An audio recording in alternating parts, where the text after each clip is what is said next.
It started with small things. No, it started with big things. Hank was in his 53rd year. Every man in his family line had died of sudden heart failure at the age of 53. A family tree traced all the way back to the 12th century, and every man, with the exception of accidental death or patriotism, died at the age of 53. He was not a religious man and only felt a vague discomfort of his own mortality before his last birthday. But when the time came to blow out his candles, the weight of his last birthday landed heavily upon his shoulders. There was nothing to wish for. His heart was a pumping time bomb. He just wanted to get through the party his daughter had thrown for him. Well, his daughter and son-in-law. Hank's wife had died in a hot air balloon accident 7 years earlier, and his daughter and her husband were all he had in the world. Despite not being a religious man, he had thanked God when his wife gave birth to Deanna. She would make it past 53. The women in his line lived long lives when they avoided hot air balloons. Hank made it through the birthday party, but as the days and weeks passed and he became more aware that every breath might be his last, his terror grew. He could have filled a hot air balloon with his fear. It started out big. He did not watch the premiere of the new season of his favorite television show. Deanna couldn't believe it when he told her over the phone, but he shrugged it off and said he didn't like where the show was going. It was complete bullshit. The show had never been better. But he did not want his daughter to know the truth. He was afraid he would not see the end of the season, and the thought of not being able to finish it left him with an overwhelming sense of depression. The solution was simple. If he didn't start it, he wouldn't have to worry about finishing it. The answer gave him a brief respite from his terror, and afforded the poor man a sense of power and control over his life. Then came the books. Deanna had gone to one of those cool bookstores where an old man with a ponytail spun records, and found a first edition of one of Hank's favorite books.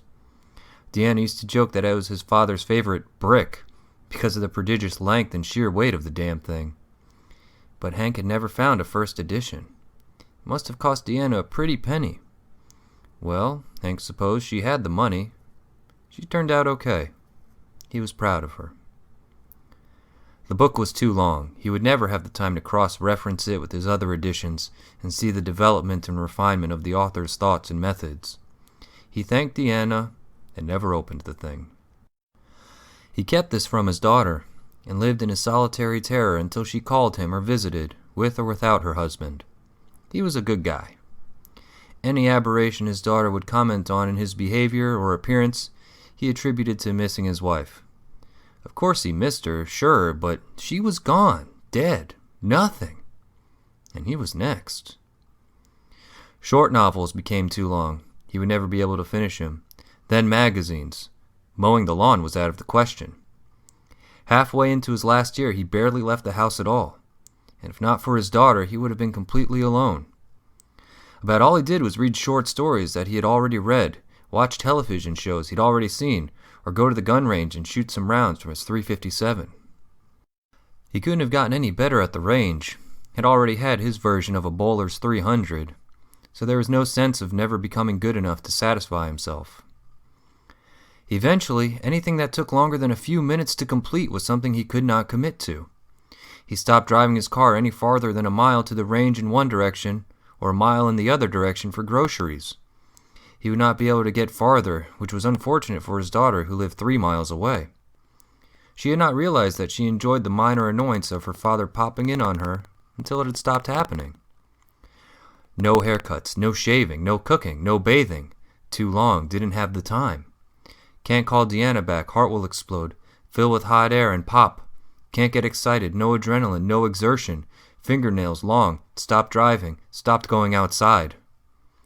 He forgot Deanna had a key to the house. He was compulsively rubbing a cloth on the immaculate .357, the only timeless activity that barely anchored him to the present. A good present. He was still alive. Deanna banged on the door. Where was he? Was he okay? What's going on? His heart lurched, hearing the worry in her voice. This might be it. She would kill him. Won't make it to the door. Can't get out of the chair. No time. He'll die and then be nothing. Well, she had a key, and she came in. Of course she was worried. Of course she was taken aback by his appearance. The smell. His eyes red and manic. Sleep too risky, long ago. But through her concern, Hank could see a joy and excitement that could not be shaken, even by this. "Dad, you need to pull yourself together. Mike and I are going to need you," she explained. "We're pregnant." "Pregnant?" Hank's mind raced. He stared at Deanna's beaming face, then her flat belly. For a long time. He wouldn't be alive to see the baby born, to see the baby grow, to see Deanna grow even. The anticipation of a birth, his only grandchild. No, it was too much. This was way more than some fucking television show or a book, or even a trip to the barber shop. The thought of starting a pregnancy was too much. He wanted to live. This would kill him. His heart thudded. He couldn't do it. It swelled. He wouldn't. Hot air. No time. He picked up the gun.